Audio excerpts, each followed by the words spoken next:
ramai anak-anak muda kita akan masuk dalam ruang Tibet ini. Dan saya yakin apabila koordinasi dan sinergi yang dilakukan serta sinkronisasi yang dilakukan, saya yakin Malaysia untuk menjadi sebuah negara maju yang berasaskan kepada teknologi baru dan juga kepada teknologi tinggi, tidak hanya memasarkan buruh-buruh yang gaji rendah.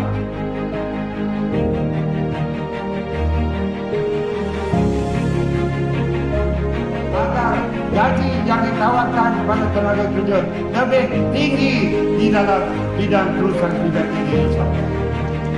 Mudah-mudahan langkah kerajaan ini akan dapat disambut oleh para ibu bapa yang telah mula membuka mata minda dan jiwa mereka untuk menggerakkan anak-anak menekuni dalam bidang Tibet ini.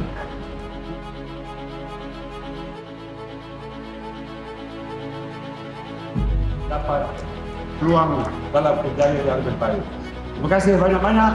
Saya ucapkan tahniah kepada Timbalan Menteri Pendidikan yang sama dengan kita, kepada pengurusi PASAK yang menganjurkan majlis ini.